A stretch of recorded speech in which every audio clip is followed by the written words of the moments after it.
bases dropped on a new edition of Soccer Down here. It's April 20th. It is 4:20. It's a Monday, and I didn't really know what the hashtag was going to be today until I connect with John, and he's like, "There's no Mountain Dew in the house."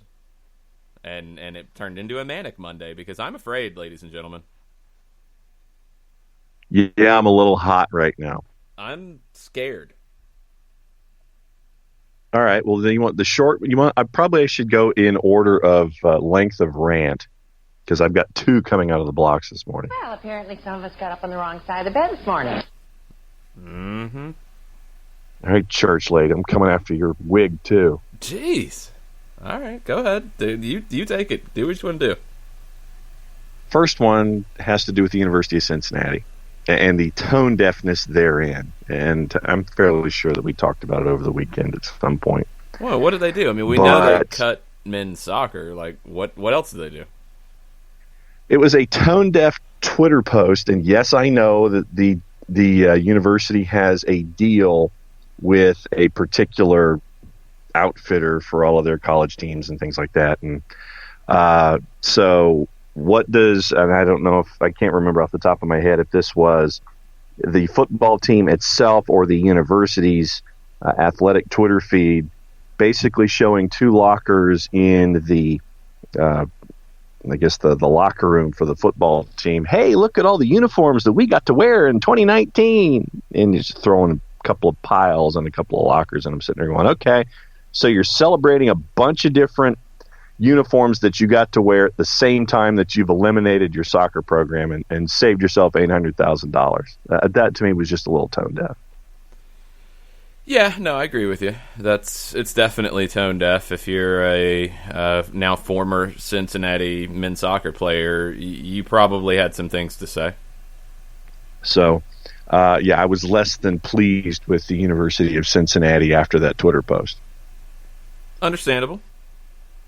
And the second one that got my engine running a little hot this morning, and I guess it kind of lends itself into the longer eventual soccer over there discussion with everything that's going on.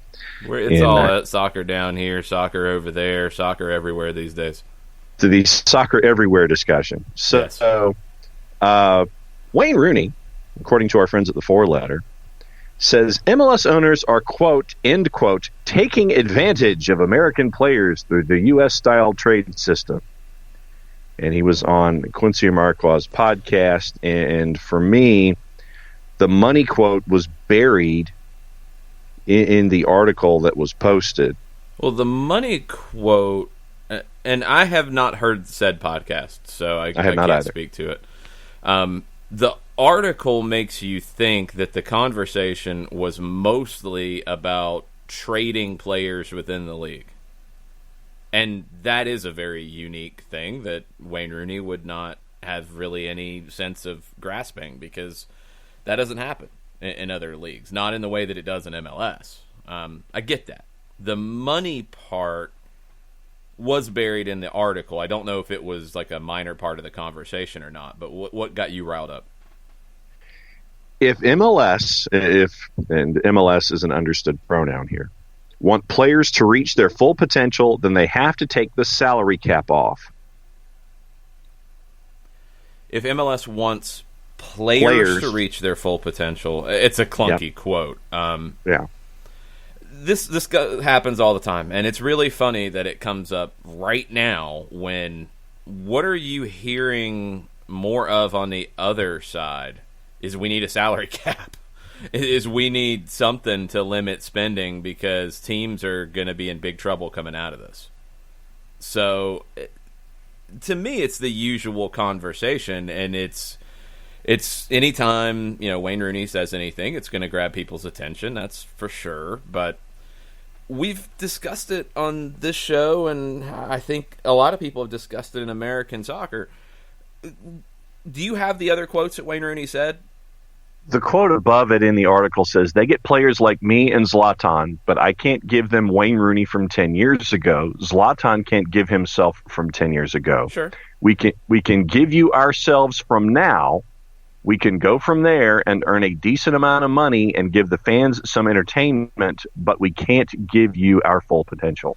Let me try to make a case for what he's saying, because it's said really poorly in here, and you're in a podcast conversation, and I'm sure it wasn't thought out as like a, this is going to be my debate stance, and this is the platform I am running for MLS commissioner on.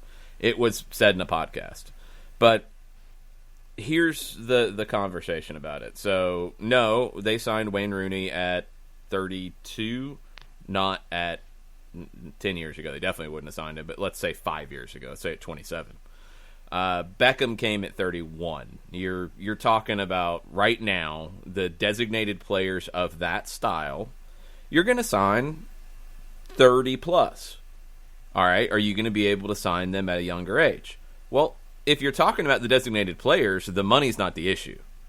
That has nothing to do with it. You could have paid Wayne Rooney whatever you ended up paying him. Let's just throw a number out and say $7 million. You could have paid him $20 million 5 years before if you'd wanted to. The rules would have allowed you to. The salary cap has nothing to do with that. So that's one element to factor in here. Two, I think then the conversation comes, well, 27-year-old Wayne Rooney isn't coming to MLS because he's able to make big money playing at Manchester United. Check. That's a much longer conversation.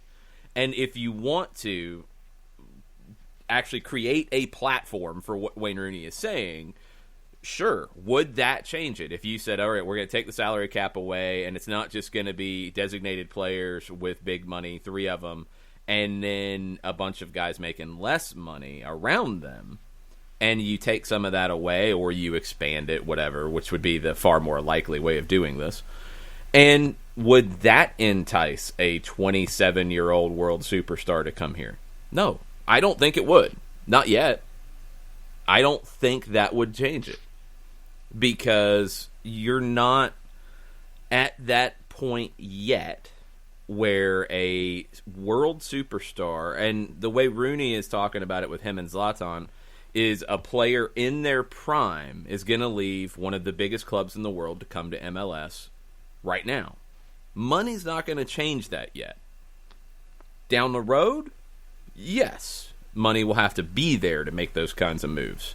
And those kinds of moves are very important. I mean, down the road, are you going to get, Lionel Messi to leave Barcelona in the midst of a Champions League run? Are you going to get, Cristiano Ronaldo, players of that ilk? We're talking about the next Messi, the next Ronaldo, the 20-year-old right now. Are you going to get them in 5 years to say, you know what, I'm not going to go chase Barca, Real Madrid, PSG, Juve. I'm going to come to MLS. Are you going to get that player in 5 years? Probably not. There's probably more time you need to grow. I don't think money just solves that. I think time solves that. And I think what we're going to find, and that's why this conversation, the timing is really, really bad. I think what we're going to find is the business structure of MLS is going to help them deal with this, which nobody could have seen coming. Did MLS create this salary cap structure and rules to handle downturns, to handle, issues where you're not bringing in as much money, to manage proper growth of the league? Yes, absolutely.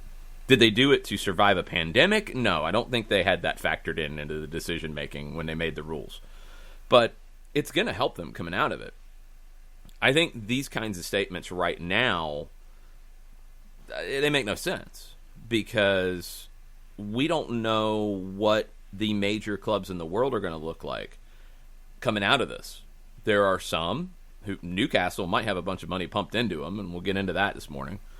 Other clubs are going to be fine and are going to be able to handle it. They're going to take a revenue hit, but they've got the reserves and the resources to handle that. Other big clubs aren't going to be able to handle that. So I think the landscape on the other side is completely different. It's completely different. And what I've said, and I still hold to this in terms of the trajectory for MLS, the next two steps. The next step is to start winning CONCACAF Champions League and being the best team in CONCACAF. Best league in CONCACAF. Okay. That didn't appear like it was going to happen this year, but, we'll find out if it ever happens. In the future, it's got to be a big priority. You can't control everything with it, and Atlanta United was a prime example this year against Club America, not just with Joseph Martinez's injury, but all the other injuries on the back line. That gives you a huge disadvantage going into the first leg, but that's soccer. That happens. We're not talking about MLS and Liga MX being defined by one series, one game. We're talking about a period of time, and the period of time is Liga MX has dominated it. So MLS has to get over that hump. Alongside of that, they have to become the league of choice in this hemisphere. And I think they're pretty close to that. Young players in South America are looking increasingly to MLS as a next step for them. And that's a big part of this, because if MLS can become the Portugal, the Netherlands for those kinds of players, where they used to go to Sporting, they used to go to PSV or Ajax, and now they're coming to MLS instead, that's a step. And then ultimately, and maybe this will change because of the outcome of coronavirus and how it affects all the leagues around the world. But I always felt like then, once you got past those two things, it was to be as big or bigger or better, depending on how you want to define it, than France. That was the league that I think you could get to fairly quickly. Now, will that change coming out of this? Maybe. It could slow everything down. It could speed things up, because other leagues might have more of a problem. France might have more of a problem. The Netherlands could have more of a problem. Players might say, you know what, I'd rather stay in this hemisphere than go to Europe and come here and stay here in increasing numbers. Those are kind of those next steps. I don't think eliminating the salary cap or eliminating trades within the league changes any of that right now. I think expanding the salary cap is something that they have done in the CBA that will get ratified at some point, you hope. There have been a few issues that have come up over the last month that have probably slowed that process down. But you have to keep expanding it. I want to see the effects of this U22 initiative. I think that could have a big impact on the quality of the league. But the one thing that Rooney hits on that does have to be discussed, and this has been proven throughout American soccer's history. Stars will get people's attention, period. And you can make stars. And I think Atlanta has shown a way that had never happened in American soccer before, of taking players and making them bigger stars on the other side. And not like Tattoo with the Dallas Sidekicks. Not like... I'm trying to think of other examples. There's not a ton. I mean, Jaime Moreno in D.C. Jaime Moreno in D.C. is nothing like Joseph Martinez is in Atlanta. It's just not. Like, Joseph is as big of a sports star in this city as anybody else. And that's wild. That's never happened. It's when you've had soccer stars, it's always been David Beckham, Pelé, Giorgio Quinaglia, even Rodney Marsh in Tampa Bay, Ray Hudson in Fort Lauderdale. It's been an established name coming here. And you haven't made them a bigger star. They've been a star. And that's gotten people excited, and that's gotten people to buy tickets and buy jerseys and watch games. What American soccer's never been able to do before MLS is also, alongside of that, have a platform that has stability to allow the game to continue to grow. You couldn't take advantage of that star. It was always, well, we've got this big star, but then you've got 5 teams in the league that are trying to keep the doors open. What are we going to do next? So it didn't lead anywhere. But will stars change the perception of MLS? Will they maybe get more TV ratings? Will they bring in more money? Yeah, all those things are absolutely true. But what's the better route? To just say, go spend what you want, go bring in whoever you want. It's the time to do it. We're taking all the shackles off. Or is it to continue along this road you're on, building stability as you go, and gradually increasing those numbers to the point that the league becomes a league of choice? I think the better way for long-term success is the latter. I don't know. And now MLS is in a very different place than it was 10 years ago. 10 years ago, no way you could just say, take everything off and let's just go. Now, could you? Yeah, I think you could. I think you'd have a lot more instability. And I don't know if that's the good thing for the league. I think the league is better off on the road that it's on. And especially coming out of this, I think the league is in a much better position to take advantage of these things.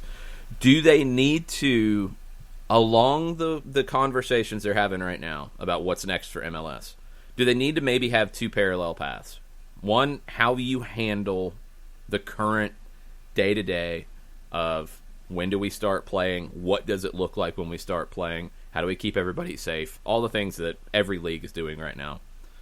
But do you maybe have a committee within the league that says, all right, our growth plan over the next 10 years, we might need to create a parallel track that says we can jump a lot of these hurdles that we're seeing in our 10-year plan. We might be able to jump them in 5.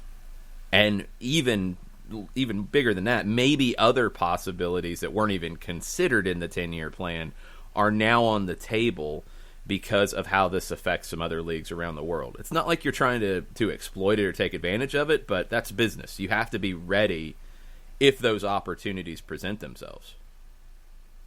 And that's the bottom line for any successful business, is having that plan in place for 1 year, 3 years, 5 years, 10 years down the line. And for me, when I saw the Rooney quotes, the only thing that triggered in my brain first and foremost was, dude, look in your own locker room to see what's going on right now. 40% of the teams, according to some of the British papers that we've been looking at over the last handful of weeks, in the championship alone are in some kind of financial trouble. Yeah. You have that in the championship.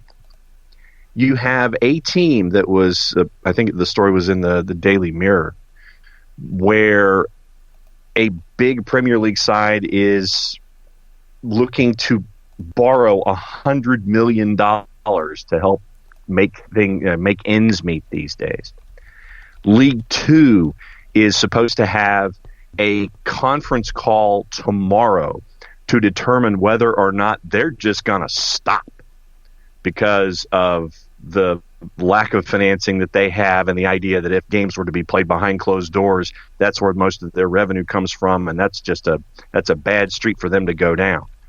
Derby is even one of the teams that has been looked at in the championship as having struggles financially. So for Rooney to say, just pulling that one sentence, they have to take the salary cap off. Look at what's going on currently in England. That's not what you want if you want to continue to grow and have some kind of stability. The point that you've been making the entire time about MLS's structure and their pragmatic approach to growth and understanding what they want to do gets them to where they're going. Slow and steady wins the race. You pull the salary cap off, then you turn into a street fight, and you're going to have haves and have-nots, and you're going to have the situation that Wayne Rooney is currently in. Yeah. Yet but it's like, dude, just look in your own locker room. And that was pissed off number 2 this morning. I understand people who look at MLS's structure and say, well, that's not traditional. Well, that's not how we do it. That's wrong. It's just wrong. You can't do that. It's wrong. I get it in that reaction. I get it in people just don't like things that are different. I get it that people don't really give much respect to American soccer, period. But the structure of this league and the way that it's been run has done a few things.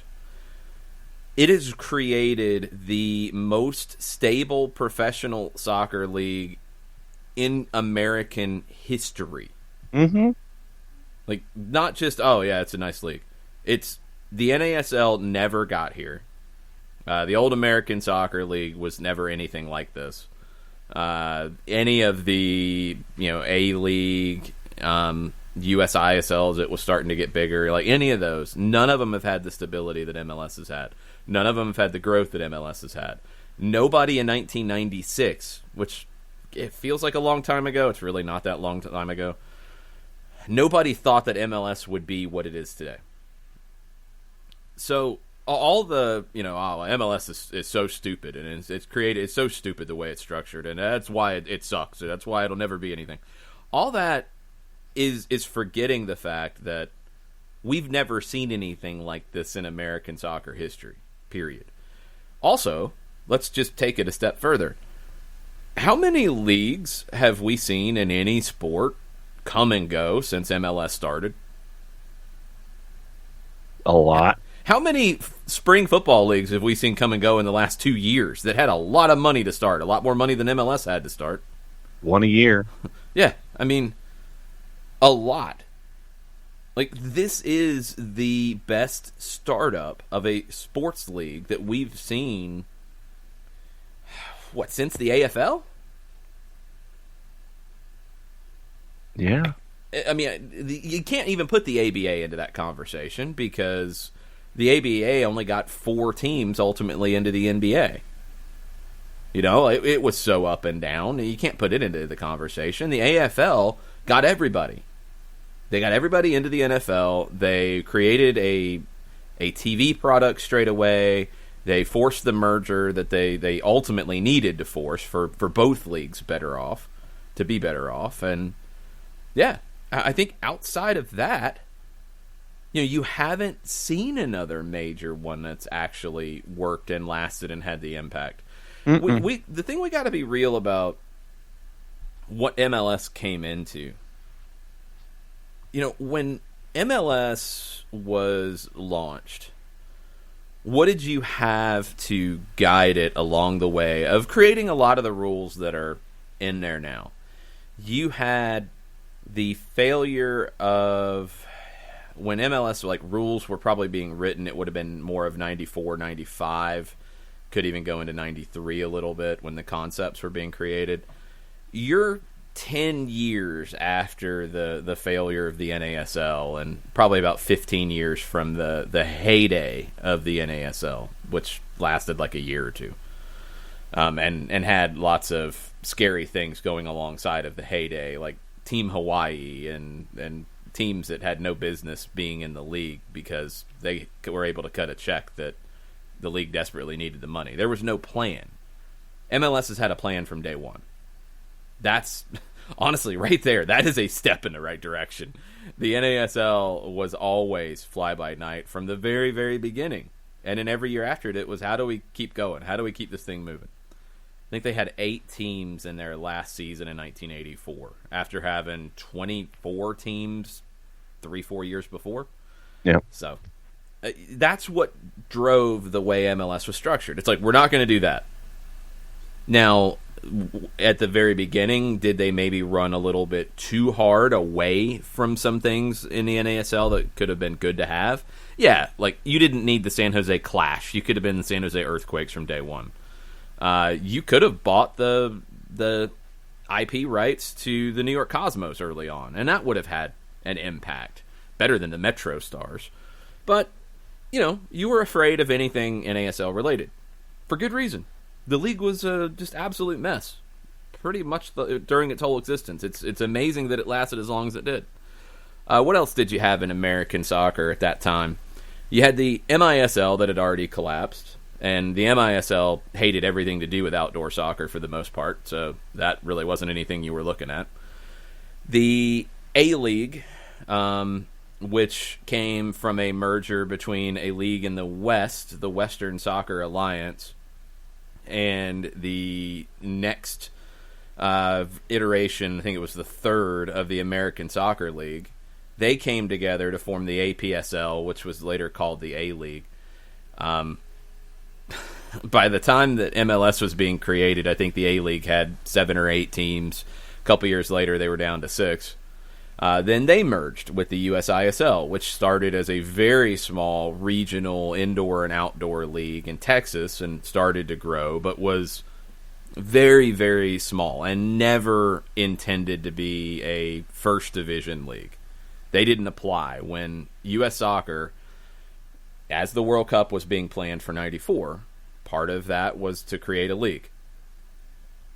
The USISL, Francisco Marcos, never applied because they weren't intending to be that. They were very small at the time.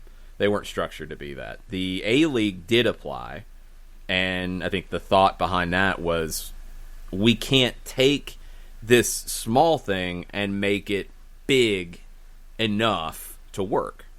We have to start big. And this is the balance that MLS has been able to find, that I've been maybe the most impressed with, because I understand that concept. If you had taken the A-League, yeah, you would have taken some existing soccer clubs and turned them into first division teams. That would have happened, sure. But could you have taken the Los Angeles Salsa, and I don't remember where they were playing. I want to say they're a community college or a high school. Fullerton? I don't know. They might have been. They might have been at Cal State Fullerton. I think they might have bounced around, actually, and that might have been one place that they used. But could you have taken the Los Angeles Salsa, who played in a small place, or if they played at Cal State Fullerton, they didn't draw big numbers. They were drawing 5,000 a game. Could you have taken that and said, now we're Major League Soccer. Come buy a ticket. Well, what would have happened? In the soccer community, they would have said, well, weren't you playing in front of 5,000 people, paying guys, $200-300 a game last year? What? And would you have been able to translate that to anybody else who was outside of the soccer bubble? I don't know. I don't think so. So you had to come in and start big, and that's why you went out and signed Carlos Valderrama, because, well, he's a great player. He was a player you wanted to pay to see, and he also had something very marketable and recognizable, his hair. That absolutely had a factor in it. Like, not kidding, and not trying to diminish Valderrama at all. But I know tons of people when I was in college who knew nothing about soccer, but when they started to get excited about it or they played on intramurals with us, one of the first things they referenced was Valderrama's hair. Yep. It was just that known. So you go get a Valderrama. You went and got other players from the 94 World Cup. They went and got some international players specifically because of the 94 World Cup. You go get Hugo Sanchez in Dallas. You also get U.S. national team players because you expect that the American soccer fan will get behind that. And they did. So you had to find a balance of starting with a bang and starting big enough to get attention, but also fiscally responsible because you didn't have much money to start with, and knowing that it was going to take time, because what the NASL never did, and you want to talk about the 70s run with Pelé and Beckenbauer and Cruyff and George Best and some of the greatest players to ever play the game played in the United States at that time. You can take that time, and you can also take the time in the late 60s that didn't have big names like that, but tried to come in and spend a lot of money on international players and be big straight out of the gate. You needed to be big, but you also needed to plant roots. The NASL teams never did. The MLS teams eventually did. One reason they did is they kept the financials manageable to where, yeah, there's going to be losses, but they're losses that we can handle, or at least some people stepped up to handle. And even MLS getting to this point is a bit of a surprise, because 2001, I think essentially they had folded for like a day or overnight before Lamar Hunt and the rest and Phil Anschutz decided to keep the thing moving. But even MLS nearly didn't make it, and they tried to be responsible and have a plan that nobody else had before. It's not easy. It's not easy because you run into this thing, and the old NASL did. I think MLS does at times. The later NASL did. I'll give you a few examples. So let's talk about the Cosmos, because everybody talks about the Cosmos. 1984, their last season in the NASL. For league matches, they drew... I was doing the research on this yesterday. I think they drew 13,000 roughly for their league matches. And that was way down from 1983, let alone from their heyday. But they did 5 internationals because the Cosmos had that international brand. 5 international matches averaged 31,000 a game.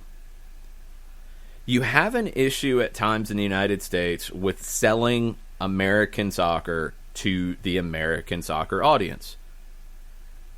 Because they either don't rate it, they say that it's not good enough, they stick with the teams from their homeland, whatever. There's a ton of different reasons for it.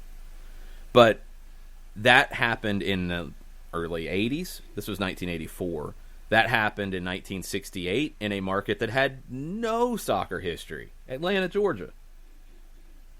The Atlanta Chiefs in 68, I don't have it in front of me. They didn't draw 10,000 a game for their NASL games, but they drew 20, probably averaging 25, 26,000 a game for their 3 internationals, 2 with Manchester City and 1 with Santos.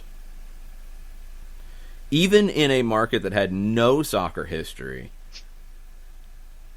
the media and the fan base bought into the idea of, for one, Pelé. I mean, everybody, even if you didn't know soccer, you knew who Pelé was in 1968 in Atlanta. But even Manchester City, it's not like you had a bunch of, English Euro snobs, soccer fans in Atlanta at that time who were like, oh, well, now we have a team to go watch. It's Manchester City coming to town. I mean, Manchester City wasn't even that kind of club at that time. But They marketed it on this idea that they were the defending First Division champions in England. It was the British are coming. I think somebody actually rode a horse down Peachtree and was yelling, the British are coming. That's awesome. As part of the promotions for it. Like, they sold it on that, and people responded to it. So you've always had this idea of, we've got to grow, we've got to plant roots, but we've got to be big at the same time. How can we do both? And then we also have to battle this idea inside of American soccer. Because there are people who will tell you these things that should know better, and maybe more importantly, should need to know better about the quality of the game in league play versus the visit from whatever big club du jour. The American game has grown in leaps and bounds. The league, even those leagues in 68 with the Chiefs, with the 84 Cosmos, those teams were better than the amount that they drew. I mean, you had good soccer happening at these times. Did you not sell it the right way? Maybe. Did you not connect with the audience the right way? Maybe. Was it, in Atlanta's case, was it kind of ahead of its time? Yeah, I think that's part of it too. Atlanta was not what it is today. It was a much smaller city at that time. But now, and especially in the early run of MLS and into now, you have a lot of people with a lot of voices who will use them to trash American soccer on a regular basis. Say that it's no good. Pull out arguments from 5, 10, 15 years ago that are not valid anymore. And what that has a tendency to do is it creates that inferiority complex that, we've talked about before on this show, where it's just, well, MLS isn't good enough. See, Wayne Rooney said this. And I saw some of the responses to what Rooney said. It's like, well, see, Wayne Rooney said something. It's like, well, wait a minute. You were trashing Wayne Rooney when he was here because he came to this league, because you said he was washed up because he came to MLS. But now everything he says is the gospel. Maybe there's an agenda going on. And the problem is this. And this is the thing that I've never completely understood about this. And it's the thing that drives me crazy about it. What would you rather do if you had the choice? Would you rather watch a game on TV or go to a game in person? I think most people are going to say they'd rather go to a game. You're not going to, sitting in your living room, wherever you are in the United States, turn and go to Anfield the next day to go watch Liverpool. You can watch it in the morning on the couch. You can watch it at the pub. It's great. There's nothing wrong with that. It's the idea that then, well, I'm not going to go, watch the game down the street because it's not Liverpool. Well, first off, I've seen some games from the Premier League that have been absolute, complete, and utter garbage. Yes. Just like I've seen some games from MLS that have been garbage. Just like I've seen some games from Serie A that have been garbage. Every league has garbage games from time to time. Sometimes they're big games that you thought were going to be great, and they end up scoreless garbage, or they end up, 2-2, just sloppy and ugly. It happens. It's part of the game. But people in American soccer at times root for the failure of MLS, and what they don't seem to understand is that if it fails, it's not like the money that was in MLS is then going to end up in either USL or the UPSL or NISA or whatever other thing or something brand new. It's not just going to move over. The money that was in MLS is not going to end up with somebody new. A lot of times it's probably just going to stay in somebody's pocket. So, rooting for the failure of MLS, and that's what it turns into at times. It's not constructive criticism. It's not, well, if they do this and this and this, then it'll draw more fans. No, it's, this sucks. This is stupid. They don't have pro rel. They don't have this. This is bad. Single entity is bad. They have a salary cap. Nobody else has a salary cap. Why do we have a salary cap? All that kind of stuff. And there's no real reasoning behind it. It's just, this is bad. This isn't what I watch in the Premier League. My team is in in England, or my team is wherever. Okay. But if you don't have a league here, the game dies. Flat out. Are you gonna get to a point where nobody's playing soccer? No, you know what I'm saying. It's going to get to a point that you're not going to be playing in World Cups. You're not going to have as many games on TV to watch. And for some of you who don't want to watch MLS, who think that, oh, well, I'm not going to watch that because it's not any good, reciting something that somebody wrote in 2003. Okay. You'd rather be just watching other games. And that's fine. And if that's what, you want to turn into and just have those other games, that's fine. But soccer in the United States is not going to become big based off leagues in other countries solely. You have to have a domestic product. The other stuff is great, and it has helped.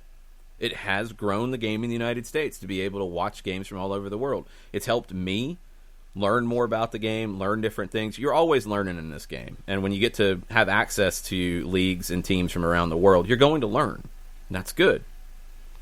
But if you take the domestic out of it, you kill the game off.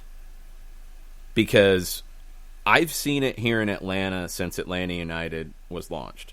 You have kids now who... I was one of those kids. When I was 12 years old.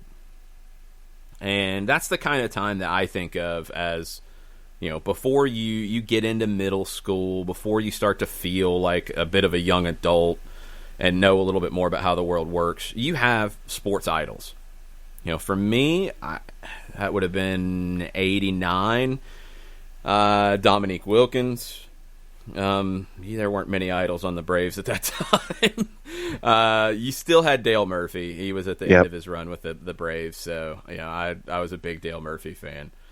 The Falcons at that time, you had Chris Miller.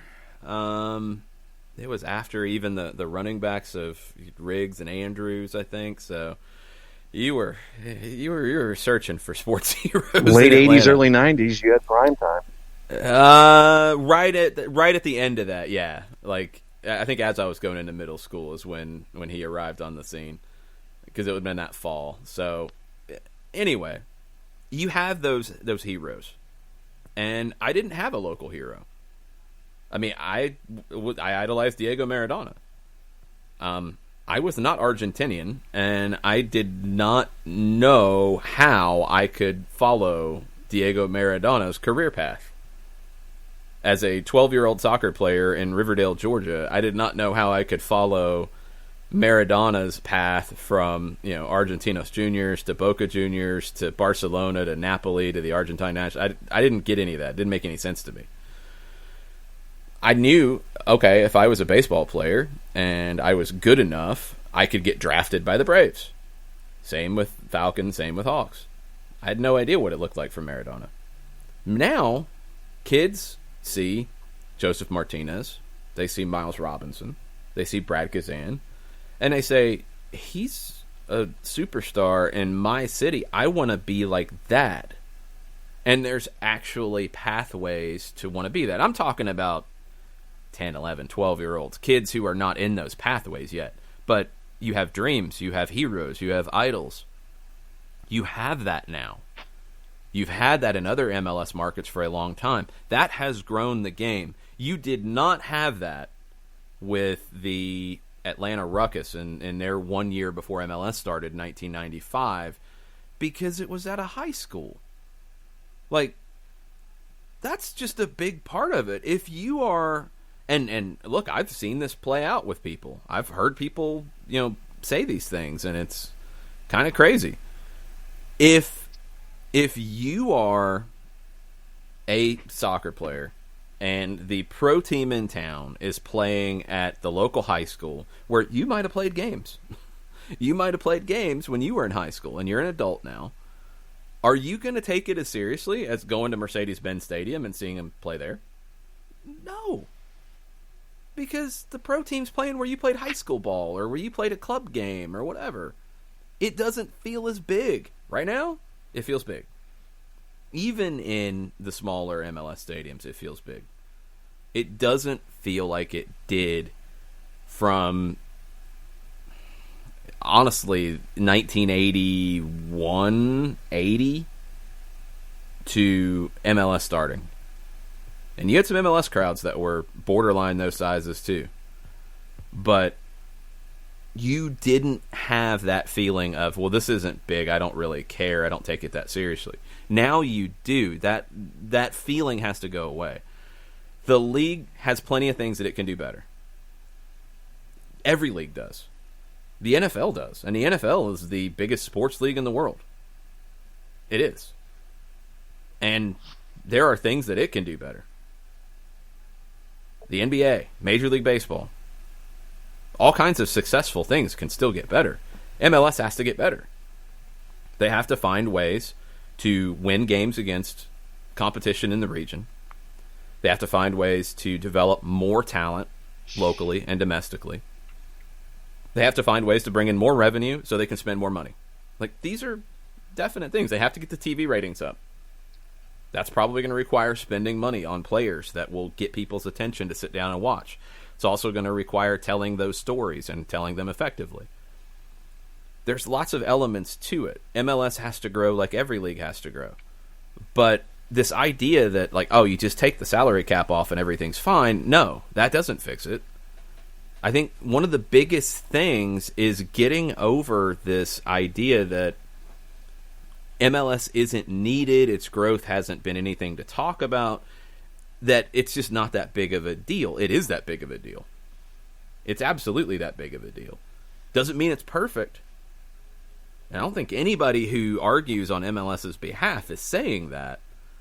But to act like MLS has been a joke, or it's just been bad, or it's not worth your time, I'm sorry. When people in American soccer give me those kind of arguments, I don't think they understand that if you are a coach, if you are a club administrator, if you are a media member, whatever your role is in American soccer, if MLS is not successful and not doing well and it goes away, American soccer takes a catastrophic hit that I don't think we ever see it come back from in our lifetimes.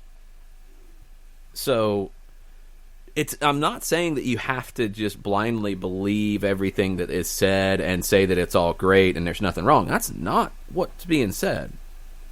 But to act like oh, it's just they're so stupid that they have a salary cap. No, they have a salary cap for a reason, and it has served them well. Can they figure out when to expand it? Yes. I think this U22 initiative that's coming in is one way to expand it and is really interesting, and I think it will have a huge impact. But yeah, you have to make the decision on when it's time to spend, when it's time to take some chances. Absolutely. But to say that just get rid of the salary cap and then everything's great, and then Wayne Rooney in his prime and Lionel Messi in his prime and Zlatan Ibrahimovic in his prime show up, it's not true. It's not true. There's still other things that have to be done along the way to get there. There's still a lot of room to grow. The Premier League has things that they have to get better at. Serie A has to get better at certain things. France, Spain, Germany, take your pick. Keep going. Everybody's got things to get better at. MLS is one of the 10, 12 best leagues in the world. Their goal should be to be number 5. Their goal should be to be as big or bigger than France. I think they're going to come out of this in a position to be that faster than we would have thought. I do. And we'll see how they manage it. But just removing a salary cap when, you know, other leagues around the world are actually talking about emulating some things that MLS has done, including a salary cap. It's just one of those comments that you know the exact people who are going to get excited about it and start shouting it out and start talking trash, and they just don't understand that you don't want to go back to 1990. You don't want to go back to the time where you didn't have a strong domestic league. Pro soccer in the United States was fly-by-night, and, I mean, you might run into the League All-Star team practicing in a local park the day before they play Pumas of Mexico. You might have that happen. You might be playing a pickup game and look over and see the A-League All-Stars standing along the side of the field waiting for you to be done so they can use the field. That might happen. That's not where we want to be in this game. You know, that's a bad thing. It's a bad place when that's pro soccer. You know, we want it to be bigger. This is not something to celebrate. I think Wayne Rooney's wrong. I think he's wrong with what he said. I don't think he gets it. The trading part of it, I understand why that would throw him off. I get that. That's a different conversation. But the idea that if you just take the salary cap off, you get the best players in the world the next day, no questions asked. No, there's other things that have to happen before you get there. And that's why you don't take the salary cap off now. You keep growing to get there, so then you spend more when the time comes. You want to take 25 years of growth and steady growth. It's evolution, not revolution. And folks sit there and they'll conflate both of those terms. There's like, you have to have extremes of growth for it to be considered growth. No, you don't. No. I mean, let's get into the AAF and the XFL. Oof. Those first weeks were great, weren't they? Yeah. Woo! TV ratings out the roof. Yeah, woo! And the XFL is a little unfair because I think they would have ended up being okay if this hadn't happened. I do. Yeah, I do.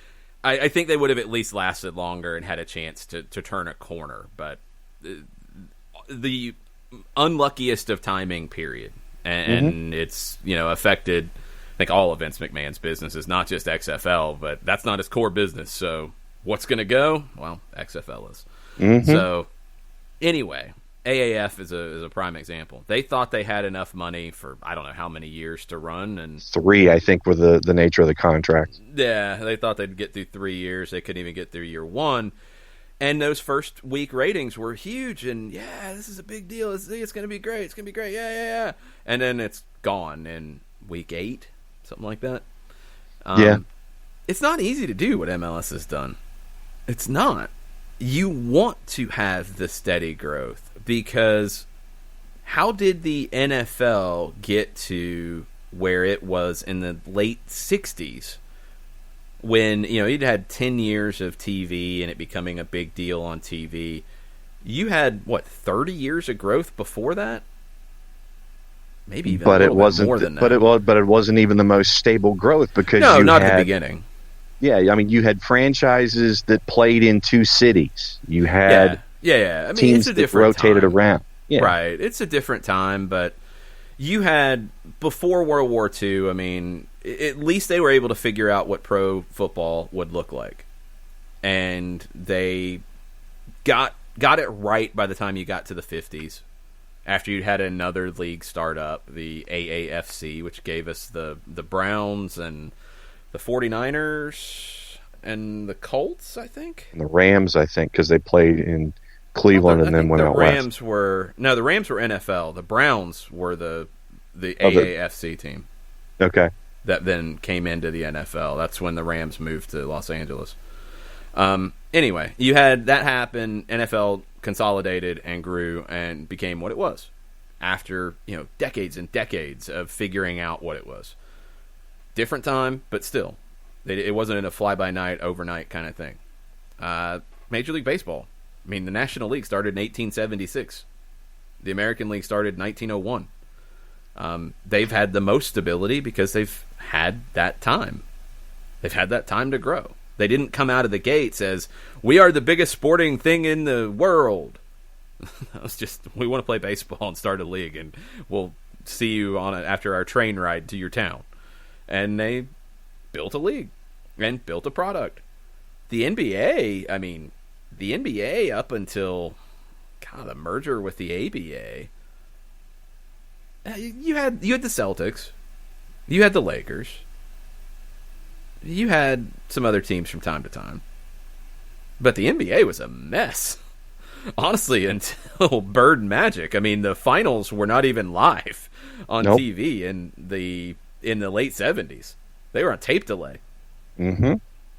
And it was, Larry Bird and Magic Johnson coming out of college basketball with all the hype, coming into the league, and that started to transform it. And then, a guy that I think everybody in the United States watched The Last Dance last night and got a glimpse, if you either forgot about it or missed that time, of, how big Michael Jordan was. How big of a deal he was. Because even with Bird and Magic, the NBA was only really finding its footing by the time Jordan showed up. And it had been around for a long time. So what MLS is doing is what leagues do. You have to grow steadily.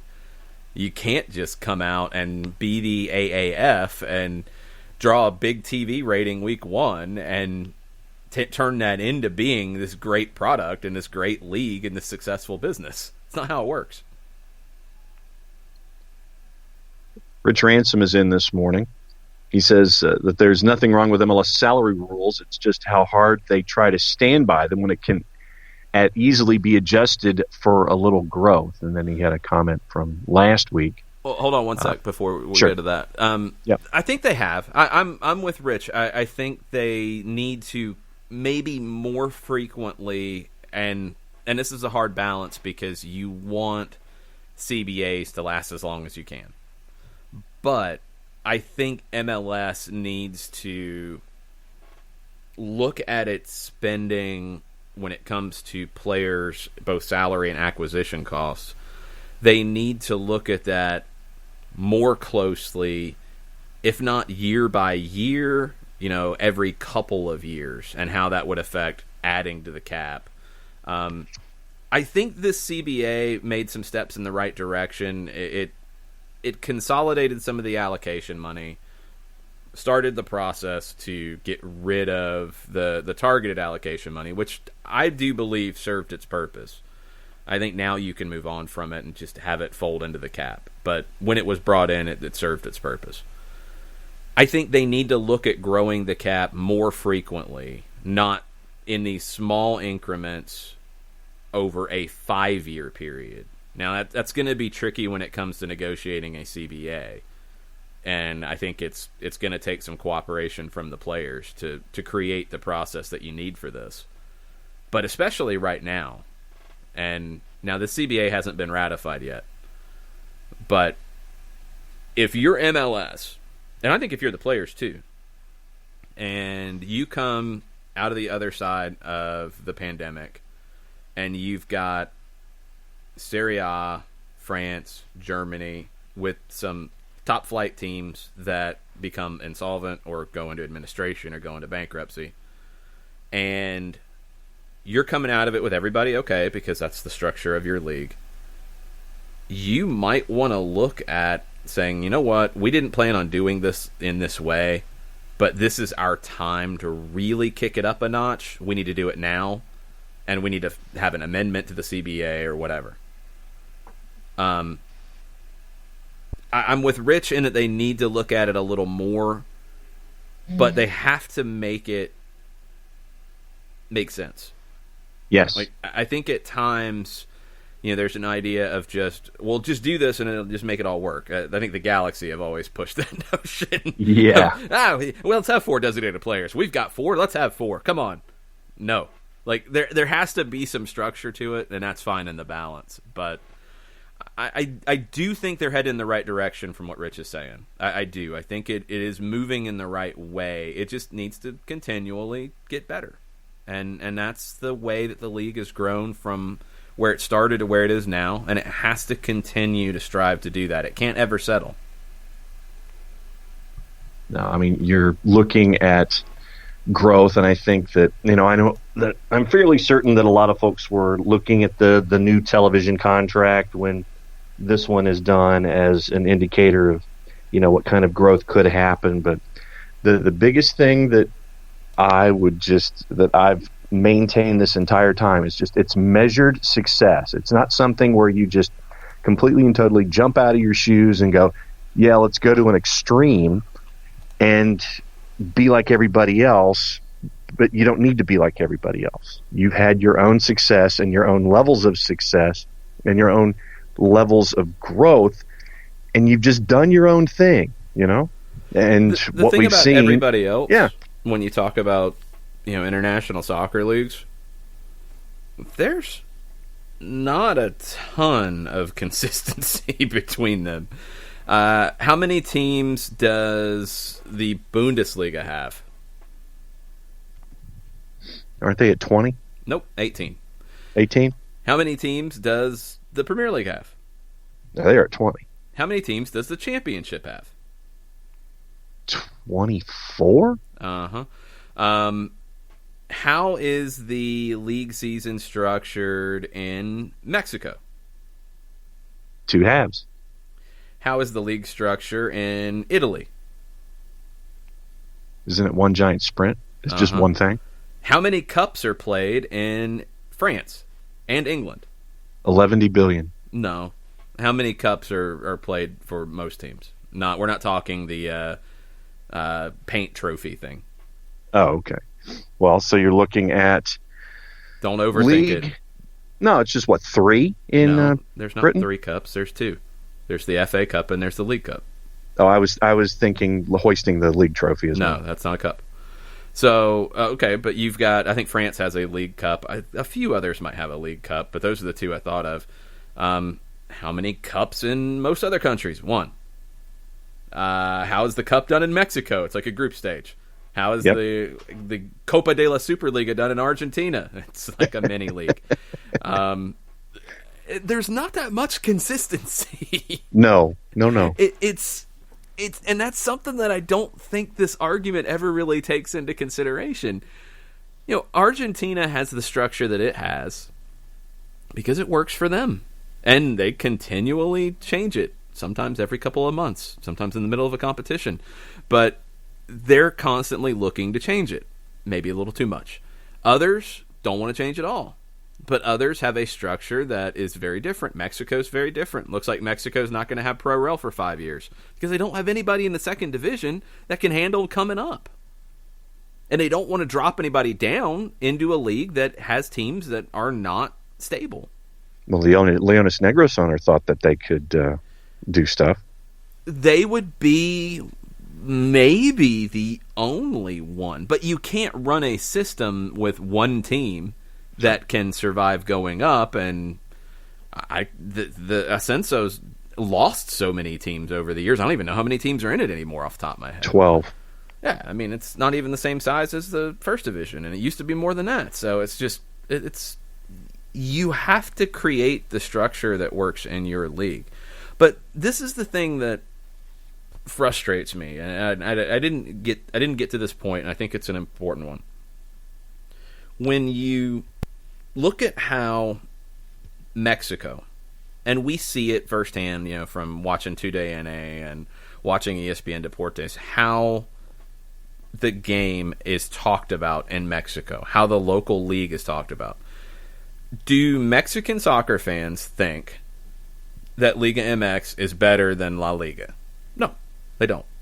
You're not going to find anybody making that argument. But do they diminish their domestic competition and say it's trash and it's not worth watching? No, they don't, because it's not. In Argentina, I've watched TIC a good bit. I watch their sports shows in the morning a good bit. They talk about the league in Argentina in a very important way. And honestly, you could argue that, the Argentine league has less continuity than the top flight in Mexico does at this point. Because, right now, if you're a young, talented Argentine player, Ezequiel Barco is a prime example. You break through, you play a season, maybe a season and a half with a club as a teenager, you're getting sold. Because they got to bring in the money. So you're not getting to watch a guy get into his early 20s and then get sold. It's 40 games, maybe. And then they're sold. So players come and go fast, and then you might get legends come back at the end to finish their career at a club, and that happens more and more frequently. Javier Mascherano is a prime example right now. But guys in their prime leave. So the best Argentine players are not playing in Argentina. But you don't hear them say, don't watch this league, it's not worth watching. We're going to watch everything from Europe. No. The league has history. These leagues have history. Mexico's history from a staple perspective is not as long as some people will try to tell you, but they have more history than MLS for the most part, although there are some teams that are not older than MLS, or they've changed ownership or changed names or whatever. But they don't diminish their domestic competition. They don't believe falsehoods. They don't say that, well, it's better than any other league in the world and you're a dummy for thinking otherwise. No. They know its place and they respect its place. But they celebrate and discuss the domestic league, and that grows the game in that country. Doesn't mean that they don't watch the Premier League or watch La Liga. They do. But they celebrate what is theirs. At some point, American soccer has to embrace what is American about it. And that might mean a salary cap. That might mean more franchise stability. That might mean some different things than what we see in other countries. It might mean a different kind of schedule. It means playoffs. It's okay.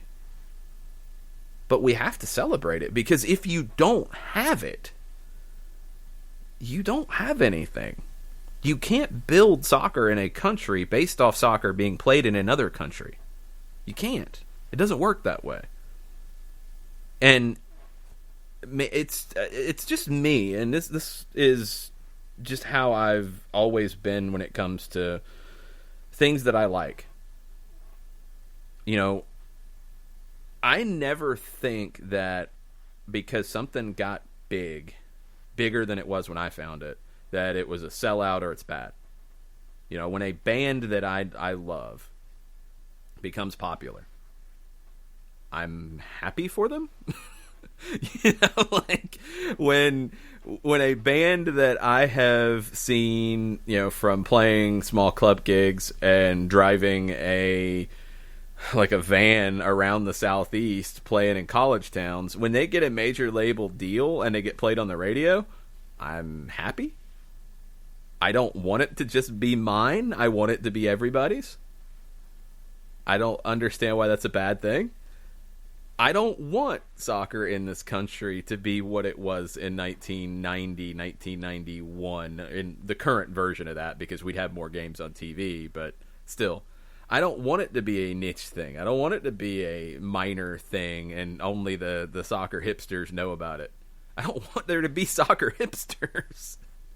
I want soccer to be huge in this country, because we've seen the power that can have in Atlanta. I think every market should want to be like this.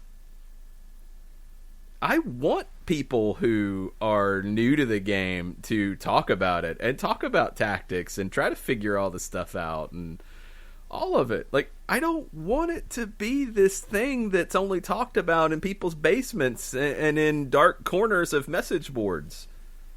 If there's still message boards out there, probably be a Reddit subreddit or chat something. Room. Yeah, well, I don't know if there's many chat rooms. I don't know where you're hanging out these days, John, but Mondays with Reddit. Something like that. I don't want it to be small. I want it to be big, and it's big when you have a domestic product, and not lying to people and saying that MLS is better than the Premier League, but also not lying to people and saying that MLS is no better than the Championship. I mean, get out of town with that nonsense. I'm sorry. Get out of town and go watch some Championship games and make that argument, please. It's just, you have to celebrate, discuss, push it to be better. All those things have to be there about your domestic league. Last time I checked, there is no country that has ever won the World Cup that didn't have a strong domestic league. And no, playing in high schools is not a strong domestic league. It can be great. For a lower division team, it can be great. But if that's your first division, no, that's not really going to be the ticket to success. How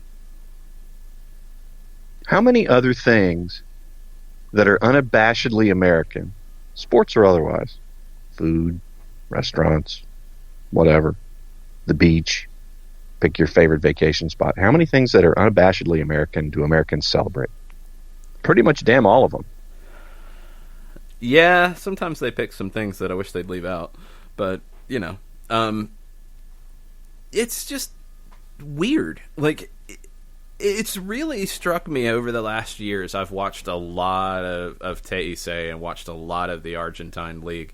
If you compare, on the whole, the Argentine Superliga and MLS, quality, it's pretty freaking comparable.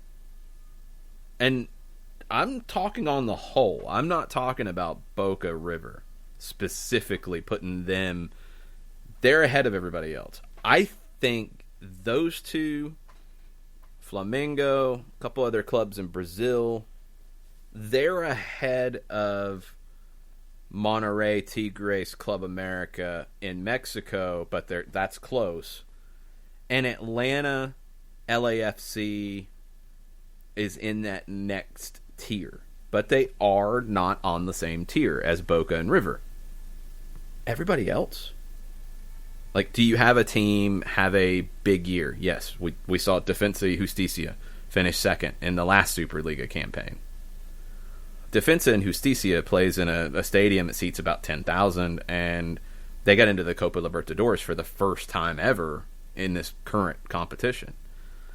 They finished second to Racing, and Racing is a big club, but Racing is a club that goes up and down. Independiente goes up and down. When you compare your average Superliga game and your average MLS game, it's pretty similar. It's one reason why Argentine players come into MLS are able to jump in for the most part and do really well.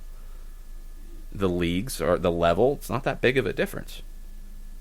And the way that the leagues are talked about in those countries, now, some of it is just down to the fact that you don't have Major League Baseball, you don't have the NFL, you don't have the NBA that are talked about in the same way they are here. You don't have college sports, you don't have NASCAR, all the different things that eat up sports talk time. But you're not seeing them talk about the Premier League or La Liga more than their domestic league. Does it come up? Yeah, absolutely. But what's the focus? The domestic league. And not just, and this is something that's really struck me too, not just Boca and River. When Boca and River, something happens with them, obviously that eats everything up. Just like here, if the Cowboys or the Yankees do something big, that's what everybody's going to talk about. Or the Lakers, that's going to get everybody's attention. That happens, sure. But you get a lot of conversation about all the teams, all the bigger teams in the Superliga. here, even in the soccer world, it feels like people don't always give MLS enough time and consideration. And it's got to stop if it's ever going to change. You know, it's got to stop. We've got to look at what we have and not what we don't have. You know, MLS is not going to be the Premier League because the Premier League had about 100 years of a head start. Can it be as good? Maybe.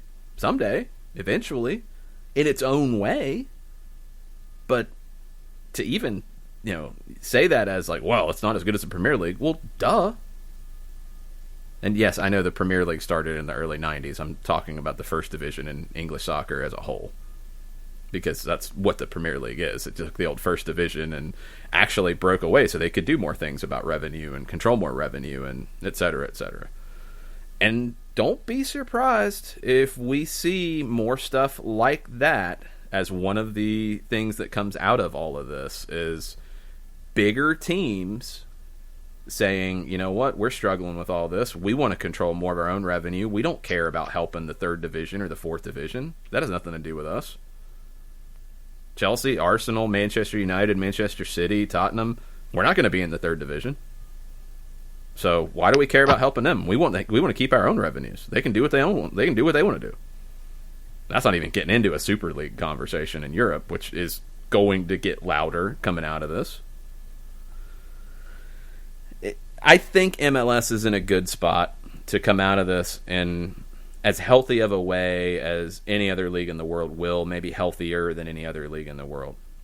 The question will be, are they going to be able to take advantage of that while others try to get back to their level of strength? Can MLS jump some rungs on the ladder in the meantime? I think they can. But I really hope that the conversation about MLS changes in this country. The negativity around it is, and the cynicism around it from the soccer community hurts soccer in this country more than it helps. And I really hope that can change at some point. Just because you support MLS or want MLS to be strong doesn't mean you can't support NPSL, NISA, USL League 1, League 2 Championship, your local amateur team. Doesn't mean you can't support that too.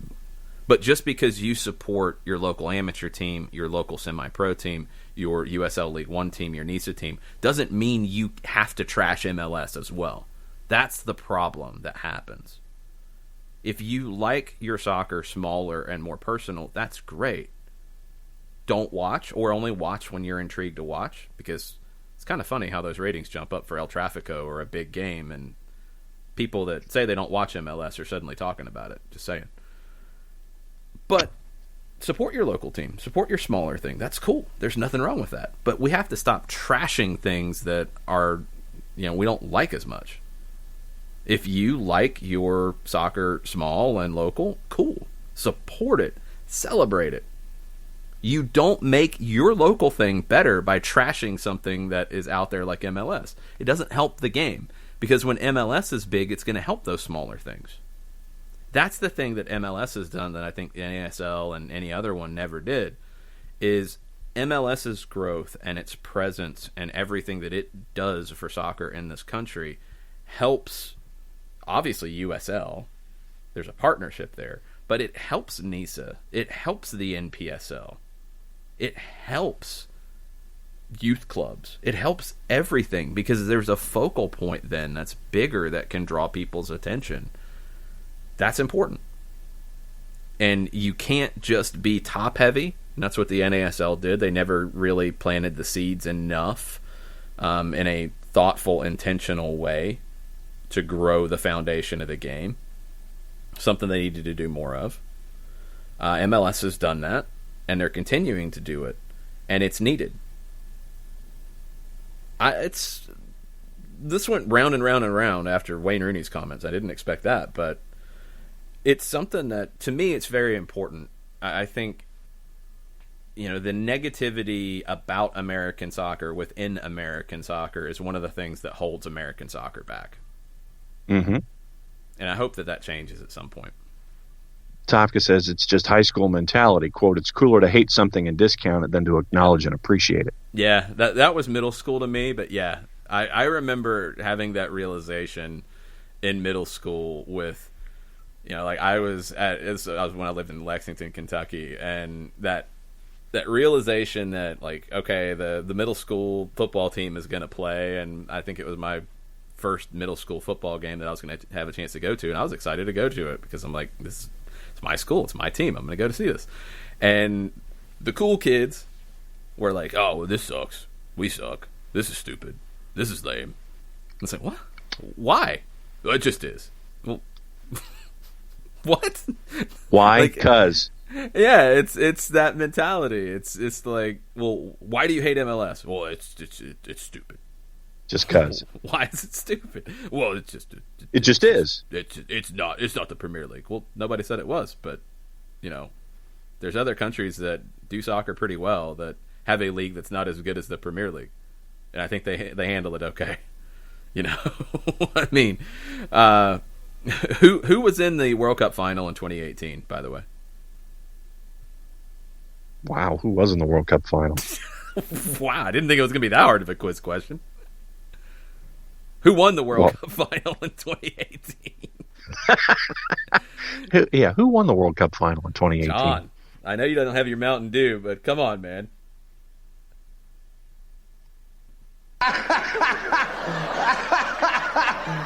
Are you looking it up?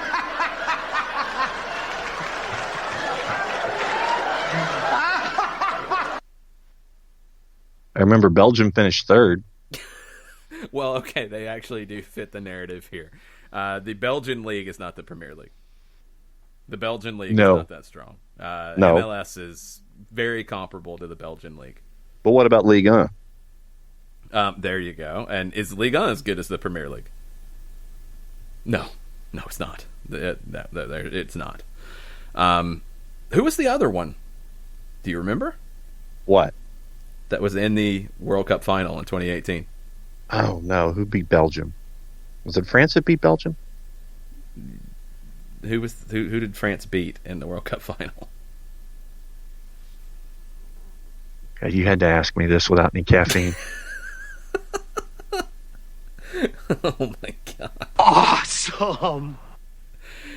It was Croatia.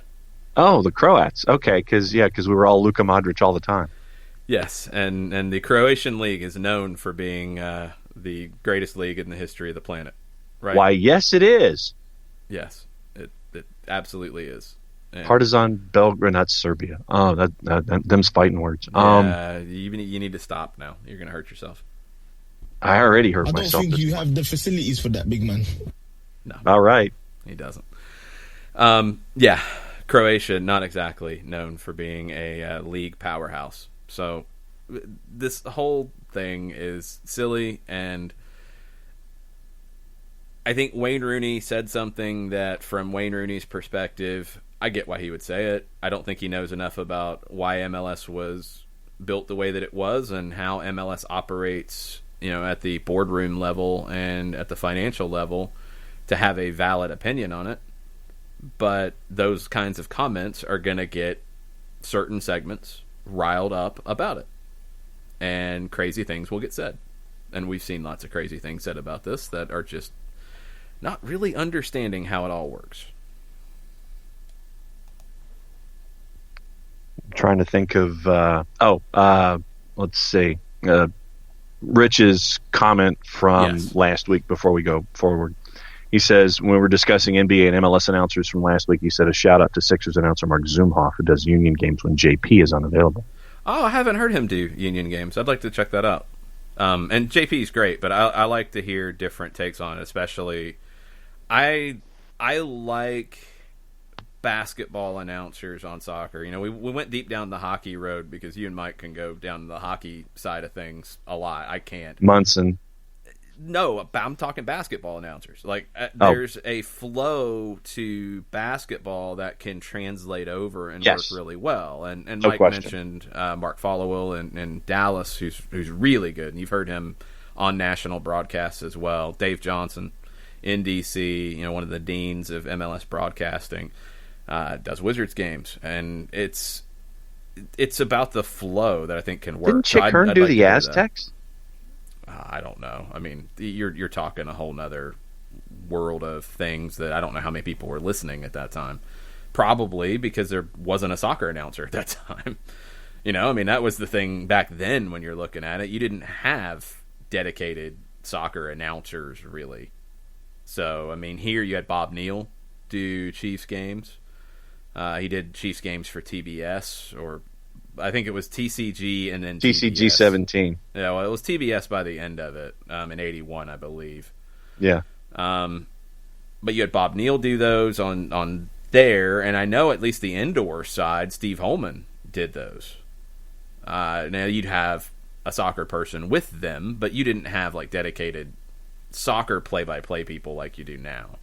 I like the basketball announcer coming over to it, so I'll have to be on the lookout for that on Philadelphia games. I love JP. I mean, he's just so solid, and I've had a chance to work with him a couple of times and talk with him a couple of times on events. He did an event here for the NASL for Soccer Bowl in 2013, and it was absolute chaos. It was the league award ceremony, and I was doing the sound and the music and cues and stuff, and it was just absolute chaos with things not happening like they were supposed to, people not showing up like they were supposed to.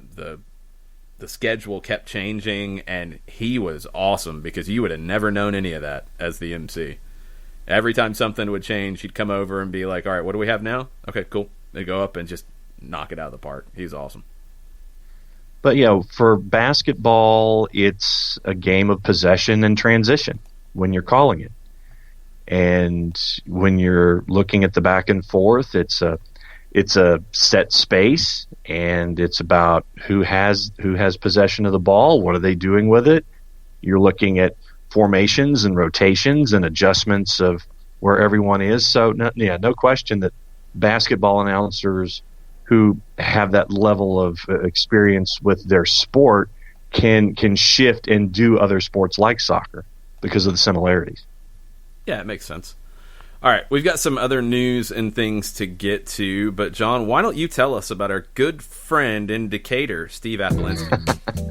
AA-legal.com, Stephen Apolinski and Associates. You can get onto the website at AA-legal.com. You can get a live chat. You can if you got a question, someone's going to be there at the other end of the live chat and let you know that if you got any questions, that they can most certainly answer them. You can go to Steve Apolinski at AA-legal.com. Steve, S-T-E-V-E, at AA-legal.com. Shoot over an email, get a free consultation, and over 30 years of experience for Stephen Apolinski and Associates, over $40 million in judgments for all of their wrongful death cases that they have done.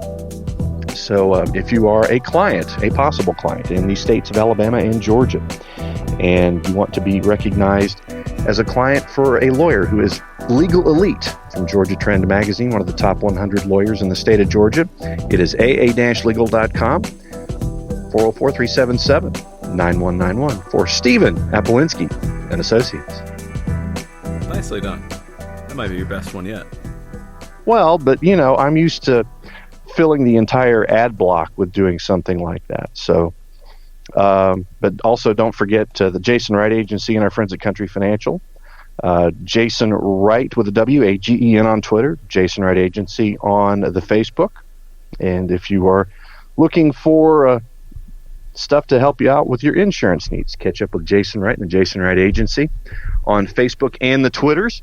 And he, the reigning commissioner of our fantasy league. It's always fun to have both Stephen and Jason, who've been with us from the absolute beginning as sponsors of the network. I'll give a shout out to the place that I had takeout from last night because they were awesome in the way that they did it. Molly in Virginia Highland, Thai place. Really, really good food anyway. But the way they had everything set up, it was the first time I'd gotten takeout from them since all this started. Super easy, just gave them a call, made my order, drove up. They came out to the curb, checked to make sure it was me, grabbed the food, didn't have to get anywhere near anybody. It was great. So and also it was really, really good too, which I already knew, but the way they handled everything, it was great. So big shout out to Molly and Virginia Highlands for their great Thai food. And if you are a business, if you know of a business that is doing something here during the pandemic when it comes to delivery or curbside or initiatives to try to keep businesses open during this time, let us know. Put it on our Twitter feed. We'll retweet it. We'll shout it out. All those kinds of things, because it's about all of us getting through to the other side and hearing about all the great initiatives and the ways that people are helping folks out. Let us know on our Twitter feed. Let Jason know at Longshoe. Let me know at OSG Nelson. Let us know at Soccer Down Here, and we will gladly retweet and continue to shout out what's going on for everybody here during the pandemic. 10 years ago on this day, 2010, Pep Guardiola's Barcelona went to Milan to face Jose Mourinho's Inter in the first leg at the San Siro, and Barca had to travel to Milan via bus because of the ash cloud across Europe from the Icelandic volcano. Oh, I remember that. And they lost. Inter came from behind to win that, and then Inter held on in the second leg in Barcelona in the historic win that they had. They went on to win their treble. But that was 10 years ago today, the first leg after Barca had to get to Milan by bus. Before we get into the other news, Tafka had a question. We were getting into the CBA and MLS and all that kind of stuff, and Tafka wanted to know if we think the unratified CBA is in jeopardy thanks to COVID-19. I don't know if I'd say it's in jeopardy. Could there be some potential changes to it? Maybe. Those things are never easy to deal with, and I don't think this was planned to be at this stage. I think if you hadn't had this happen, you would have had it ratified and everything would have been moving forward. But now that you don't, do things maybe change? Potentially. Could there be some language inserted about a future pandemic? Yeah, definitely could. And also, like I said, I hope that this is also being looked at as potentially MLS could get through this, even with the suffering that MLS teams will have on the financial side. I hope that maybe they can find a way through this to be stronger on the other side, and they need to be ready to take advantage of those opportunities if they present themselves. So it's tough, and I don't know where things stand. I don't know if it's just they haven't been able to ratify it because teams aren't together right now, or if they're going to take this opportunity to say, well, we sure didn't envision a pandemic in our previous discussions. Do we want to talk about what happens if this happens again? And also, do we want to talk about what's happening in the soccer world as a whole and how MLS could, be bigger coming out of the other side of this? Yeah. And I mean, you figure that there's going to be adjustments for the current economics, and so it will be ratified. Actually, I don't. I think the way you said that could lead people to think one way. I don't think there will be adjustments to the economic levels that are talked about in the CBA. I don't think the league would come back and say, well, we had agreed to move the cap to this, and now we're not going to do that. We need to do a new CBA. No, I don't think it's going to be totally new, but I think that there's going to be some understanding of the current space that we're in, and you're probably going to have some force majeure, or it's like if we end up that if something along these lines, God forbid, was to ever happen again, then understand that A, B, C, D, and E is because I think that the CBA in its current form will be looked at, and I think that it'll get ratified in some form fairly close. Yeah, I mean, I think there will be maybe language inserted about how things are handled in these situations, how pay is deferred or cut or whatever, depending on the number of games played due to something like this. I could see that type of discussion being added to the CBA, but no, I don't think it's not going to get passed as what was negotiated. I think there could just be some amendments to it. Yeah. So that's how I don't even know if that's true, but I could see that happening. Something to consider when they're looking at the other side of all of this. I don't think that they're going to tear the whole thing down, tear it up, and start over. No, I don't think it's going to have that kind of a hit. I think, and that's the way the structure is. I mean, it's not it's a cap. Do teams maybe spend less in the next transfer window than they were going to? Yeah, that's definitely a possibility coming out of this. But that's not a CBA issue. That's a team-by-team doing business issue. All right, what else was on your shot sheet this morning to get into, as we have a half hour left on a manic Monday? Well, we had some questions on Twitter from the weekend and some comments on Twitter. Let's work through the Twitter timeline, please. Okay, because I was looking at this morning, but a lot of folks answered your Last Dance question, which I thought was really good. Well, yeah. I mean, first off, did you watch The Last Dance last night? No, I did not. I had daytime. John, I'm toward the end of Schitt's Creek, and so that's what I was catching up on last night on date night. John. I'm in season 6 toward the end. Yes, I plan on watching it, and I'm probably going to sequester myself to do so and just pretty much binge watch the whole thing. No, John. No, that's unacceptable. Because to do that would mean that over the next 4 weeks, you would not be watching it and not joining in the conversation about it, because you would wait to watch all of it when it's done, and you're missing out. This is, first off, it's really well done. The footage that they had, and this was something the NBA and I think it was the NBA who commissioned it back when the final season of this Bulls dynasty was coming together. The NBA had been sitting on it, and they weren't going to do anything with it until they had the buy-in from Jordan. Once you had the buy-in from Jordan, then you get the buy-in from everybody else. And I've seen it described as a Michael Jordan documentary. It's not. I mean, he's a focal point because duh.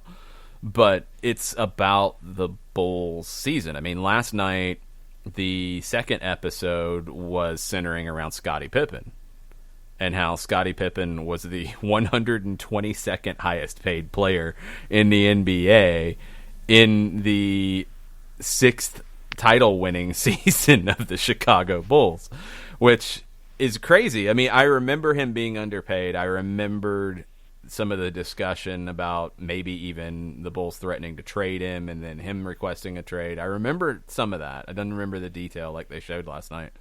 But, the contract that he signed with his agent in 1991 is one of the worst contracts in professional sports from the athlete perspective. From the team perspective, it's one of the best ever.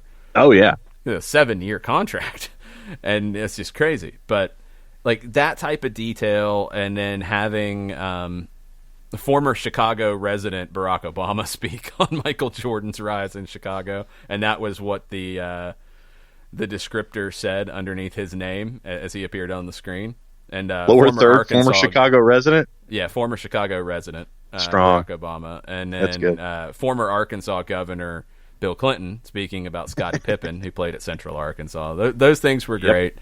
To have Larry Bird and Patrick Ewing, and I mean, anybody who needed to be in this is in this. And next week, so this is why your idea of sequestering yourself in a month to watch this is just not going to happen. Oh, it'll be like a day, just a day and watch the whole thing. No, you completely and utterly misunderstood me. I'm blaming it on your lack of Mountain Dew. You would watch it in a day because it's 10 hours, but you're not going to wait a month to watch it because next week is the Bad Boys Pistons conversation and the Dennis Rodman episode. So no, you're going to watch the 2 episodes that happened this weekend. You can watch them this week sometime. Is it on the Plus? Yeah, I think it's. Yeah, I know it's on the Plus. And Netflix has got it internationally. Netflix actually might have it too, but it's on. It should be on the Plus. You're gonna watch it because next week's could be amazing. I mean, the Piston series is just I mean, they tried to beat Michael Jordan up, and they kind of got away with it for a couple of years too. That's the crazy thing about it. And then the whole Dennis Rodman era with the Bulls is just, it's freaking Dennis Rodman. He's insane. Yes. And he was more insane then. More insane then? Yes. Was he hanging out with North Korean dictators back then? He didn't have that type of cachet yet, but he was hanging out with Hulk Hogan. Oh yeah, Bash at the Beach. Mm-hmm. And that was when they brought in Karl Malone to be paired with DDP. After, yeah. He just showed up first, I think, on his own, and then they created the Karl Malone thing, which was actually going on in the NBA Finals too, which is ridiculous. So, yeah, you're gonna watch this week and then join in the fun next week. So, anyway, that's my commercial for The Last Dance. Like, it needed it. Like, there wasn't millions and millions of people watching it last night. But the question I asked on Twitter was, which soccer team, the club, and the era would you want to see covered in this style of a documentary? Because it is kind of about it. Okay, let's take the Maradona 2-hour documentary and compare.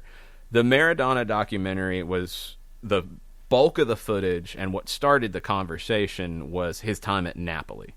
Right. Because he had commissioned to record all of his time there.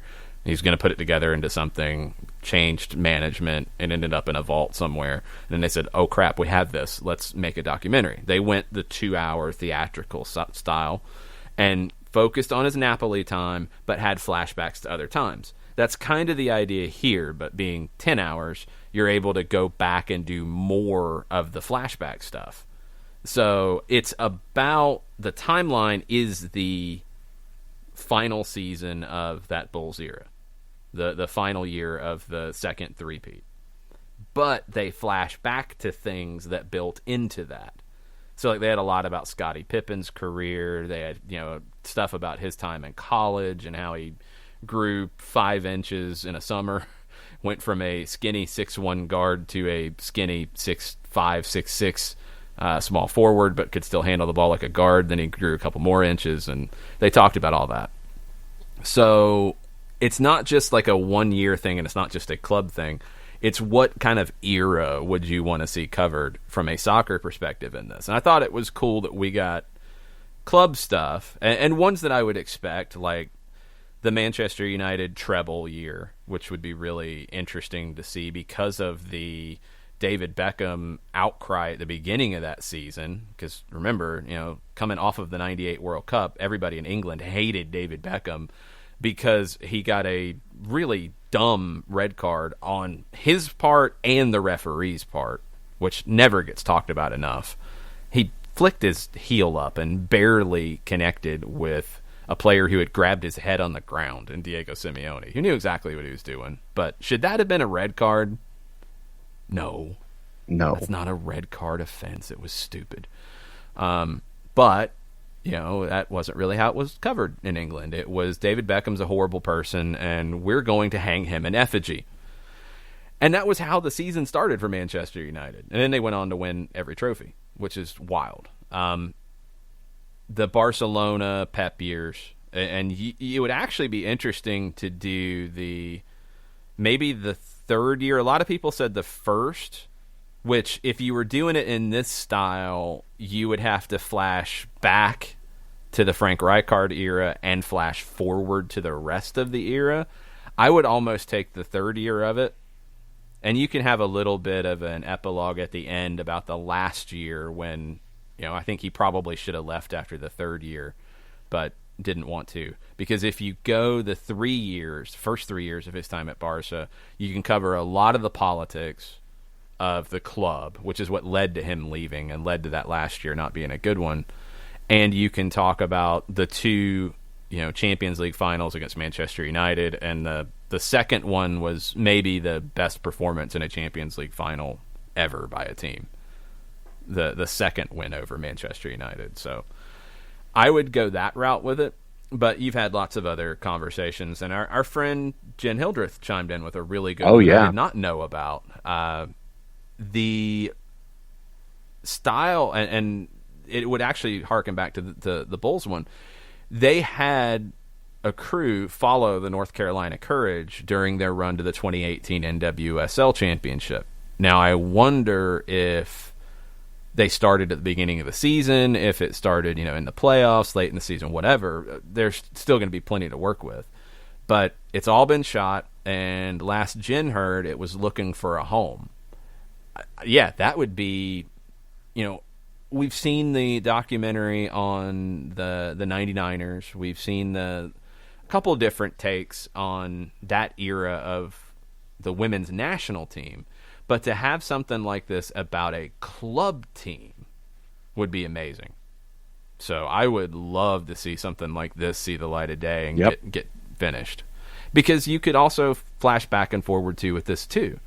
Whatever footage you have to show, the move from the Western New York Flash and where the team was when it moved to the dominance that it's had over the last couple of years, it'd be a great watch. And Paul Riley's a great interview. So to get him to sit down and talk about some of this, you had a lot of players on that team that would be really interesting to hear from, because that's what makes this stuff fly. And you know this better than anybody.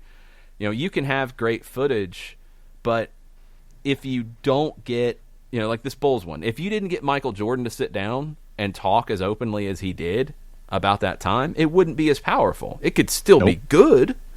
It's hardcore fans would still get into it, but it wouldn't be as good. And then to get all the other people on to talk about elements of it, that just kicks it up a notch. So with this one, you get Paul Riley talking about it. You get McCall Zerboni talking about it. You get some of the big personalities in this team to sit down and have these interviews to discuss it. Would be really fascinating. I'd love to see it. Yeah, I'd love to see that one. Chris Lewis from our friends at the Greenville Triumph was on the Cosmos train, and I think he specifically mentioned Giorgio Canalia, where you'd have 10 hours with Canalia alone. Well, you would have, and there's still some of that stuff out there. If you could get some of, and man, you'd have to have it logged from before he passed his time with Charlie Stilitano on Sirius XM-FC. I would assume they've got recordings of it, but you'd have to know when he went into Cosmos stories, because when I would catch him, it was amazing. And you've got probably a decent bit of interview footage and things out there on him, and that's what you have to rely on in some of these cases. But now to get from a Cosmos perspective, because Once in a Lifetime took one route on it, but if you covered the whole Cosmos run, and you got interviews with Pelé and Beckenbauer and Carlos Alberto and Ricky Davis and Jeff Durgan and Shep Messing and so many of the people that are still around it, still involved in soccer, and can speak on it now to what they experienced, that would be really interesting, because that time, that would be one of the harder things about the NWSL one with the Courage, is it's still fresh, it's still recent. Like the Bulls one now, to get Jordan sitting there talking about these things from the 80s and 90s is wild. With a 4-finger drink next to him. That's fine. That's not 2 fingers, but 4. He's Michael Jordan. Oh, I know. He could just be drinking straight out of the very, very expensive bottle, and he can do what he wants. Mm-hmm. Cigars and 4 fingers. Sure. Zero issue with that. He wants more of either one. You go get it for him. Uh-huh. Exactly right. When you had posed that question yesterday, the ones that popped into my head were the Cosmos one. Then, like the last year of the North American Soccer League, just the pick a downfall year, and that would be it. And then those are tougher, because I think you want to end with happy, not sad, preferably. I think you'd almost have to take that and flash forward to today and the success of soccer and how the NASL created that, as opposed to ending with them shutting the doors. The chairman, is he the chairman or is he the president? Because Phil Woosum had been pushed out by the end, and Howard Samuels was running it day to day. I think he was the president of the league. He had a heart attack in October of '84, and they were still trying to find a way to play in '85 at that point, and they ultimately didn't. But I don't think you want to end with the league limping along to. I think the Once in a Lifetime book ended with the Cosmos in a brawl in a 1985 exhibition game, and that was the end of the Cosmos. And I think it's more powerful if you can end with happy than sad. So that last year of the NASL would be a tough one, because you'd have to flash forward it and find a way to condense 1985 through 2020 to get to why those things were important and what lessons were learned from it. That's the way I would go anyway. Some people like the sad, depressing stuff and just be like, yeah, look at them fail. Well, I mean, for me, the San Francisco Deltas, I know there was a great read in The Athletic on it, the oral history, the one season of the Deltas. Oh, yeah, no, that was a good one, and that would be an interesting one with only 1 year, but to turn that into something bigger, sure. The one that I was thinking about in this kind of realm that would be interesting would be the final year of Bruce Arena at DC United. So you talk about the first 3 years of the team. You can leave the 99 final out of it. You do the Bruce Arena time at DC, because Bruce is a good interview, and he's not going to hold anything back. John Harkes, Jaime Moreno, Marco Echeverri, Jeff Agus. You've got a lot of big personalities in that group that would be great to have a sit down with and talk about all the crazy things that happened in those first 3 years. You had 2 MLS Cups, but you also had the Inter-American Cup, and you'd end with, kind of the happy and the sad of that being the last game for that group in Fort Lauderdale, and you won something that no MLS team had ever won before or since, in defeating a South American team in official competition. But there was hardly anybody there to see it, you could do a pretty cool story of that and have all the behind the scenes stuff, like Agus talked about a little bit in the remix that they did of the first game MLS Digital did, where Agus was telling some stories about the early days. You could have a really good one about those first 3 years of DC United and get some cool footage around it and some cool interviews to go along with it. Ricky Ricardo says, what would be your 2 or 3 things you'd love to see in an Atlanta United Hard Knocks Last Dance documentary? If they had the footage, for him it would be Barco Pity Watch and the Nagby saga on a #Manic Monday. Yeah, I don't think there's much to the Nagby one, honestly. I don't think there'd be all that compelling unless you got him to sit down for an interview about it, or there was more to it than ever came out that I've never gotten that inkling from anybody. So the Barco and Pity Watch stuff would be fascinating, especially to hear this side of like the Barco one, where they tried to jack the price up after his Copa Sudamericana final performance. It was like, oh yeah, we agreed to a price, but now we want a lot more. That kind of conversation, and to get the major people involved to talk about it would be pretty cool. The Pity one I don't think was quite as crazy in that sense. The Miguel Almiron transfer saga would be fascinating. I think, if you've got any footage from the meetings where they came up with the name of the team, like that'd be interesting, and to talk about that and the decisions when Mercedes-Benz Stadium was not going to be ready on time and you had to go to Bobby Dodd and make that work. That would be an interesting section. The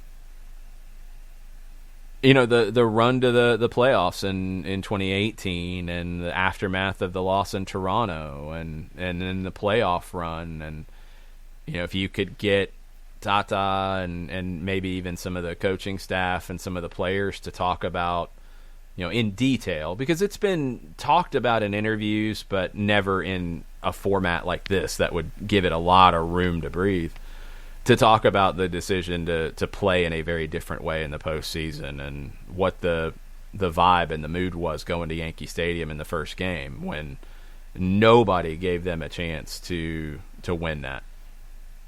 That's the thing that I always remember about it. Like, the first thing that comes to mind about the playoffs in 2018 for me is being on the staff bus, because we were going over to the stadium really early, and being on the staff bus to head over there. And I think there was a game before us that day, and MLS Digital was doing their preview show from their studios, previewing all the games. And when they got to the Atlanta NYC game, it was, NYC wins by 2, NYC wins 2-0, NYC wins 3-1. I think somebody said they won by 3. Like, nobody picked Atlanta to even, I think, draw, let alone win that night. And that was coming off of the loss in Toronto. So, I mean, there is some understanding to it. But that's what I always remember. So to get more detail on that. And then I think the decision, the whole Tata Martino not wanting to sign a new contract and stay, and the transition to Frank DeBoer and making that decision. Like, there could be a lot of really cool stuff behind the scenes when the time is right. It's too close right now. To get it right, it's too close right now. And that would be my only fear, too, about the North Carolina Courage one. The more I think about it is, I think the league and the Courage would benefit from having that out sooner, even if it's not quite as in-depth. But you're going to get some of that depth if you give it more time. Like, would the Atlanta United one be as strong if it came out this year or next year, or if it came out in 10 years? Yeah. I think you get the recency, and then later. folks remember things, and then you can expand the people that you could interview over it.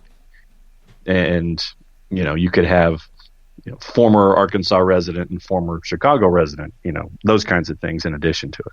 Well, it's not so much. I mean, you could do that now, but I think you get more depth to it with some time.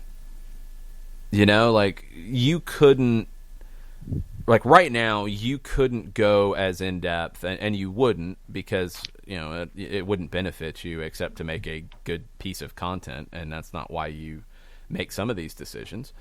You wouldn't go as deep on why you decided to hire Frank DeBoer. What was it about Frank? You wouldn't probably go into as much depth about how much the Tata Martino decision had an impact on the team. You would go into more depth about the Bobby Dodd stuff, about the team naming stuff, because it's far enough along. But the current stuff, you wouldn't want to give everything away. Like the Bulls one now, I mean, nobody's affiliated with the Bulls anymore in any of this, so they can trash Jerry Krause as much as they want. Yep. There's no thought like, well, these people are still with the team, et cetera, et cetera. It's like, no, Jerry Krause and Michael Jordan did not get along, and Jerry Krause and Phil Jackson, it was even worse. So, yeah, I think it would be better in like 10, 15 years. But, yeah, that would be – and I don't – like right now we don't know where it would finish. Because the Campeones Cup win is huge, but – is that enough to be the concluding thing? No. If Atlanta United was to win an MLS Cup, and especially in a whatever the 2020 season might look like, then yeah, that would be a pretty compelling way. You could do it 2018 and winning MLS Cup, but then just flashing ahead a little bit about what was to come in 2019. But there's not a natural end point yet. Right. I don't think, unless you're just going to do the first 2 years of it, which could be really good, but there'd be a lot of meat left on the bone if you just do the first 2 years. Yeah. But yeah, for me, or internationally, maybe pick every third year of a Jose Mourinho administration, because that's when things go sideways traditionally. But that's you again. I'm looking for ending on happy stories, and you're like, yeah, chaos, it's bad, let's do that story. Everything sucks. Well, yeah, I mean, for me, it would be Bolton and Bury, just from the perspective of, you know, these franchises and Bury going away and what it means to everyone there, and examining what it meant for Bury to go and all of that, because it's great stories. Sad stories. True. I like some happy ones too. I know, I do too. Let's see. We're up against it somewhat, but Sean Vergara and Tafka yesterday, seeing the article at ESPN.com about the idea of combining MLS and Liga MX into a Superliga. Yeah, that was the one I was wanting to get to, but Wayne Rooney got us fired up this morning, so I blame Wayne Rooney. Let's get into that tomorrow, because that's going to be a big one. Discussion. The quote from, do you have it in front of you? From which dude? The major quote that's been talked about in this conversation. Yeah. Give me a second. Efforting. Yeah, we'll tease with that if we can find it. I did not have it in front of me, which is my fault. Let's see. Let's see who gets it first. Yeah, we're going to fail here. We suck. Basically, the idea was that MLS would benefit in the short term, and I think he said that Liga MX could benefit in the medium term, but both would benefit in the long term. I think both would benefit in all the terms, but is it the right thing for the game as a whole? But, and this is the other part of it, if you're ever going to look at recreating what leagues and structures look like, now's the time. Would this mean, you know, a large combined league? Would it mean a larger leagues cup competition? Would it mean all the teams come into the competition and you have a first and a second division and promotion relegation between the two? I don't know. I mean, I don't know what would be the idea here, but we'll get into the details and how you would benefit and how you wouldn't benefit and how you could even make it make sense and all of that. We'll get into that tomorrow. But, these are the things that, yeah, you're going to see these discussions happen, I think. I mean, you know, are you going to see leagues in Europe potentially combine? I wouldn't rule it out, because we just don't know how everybody's going to come out of this.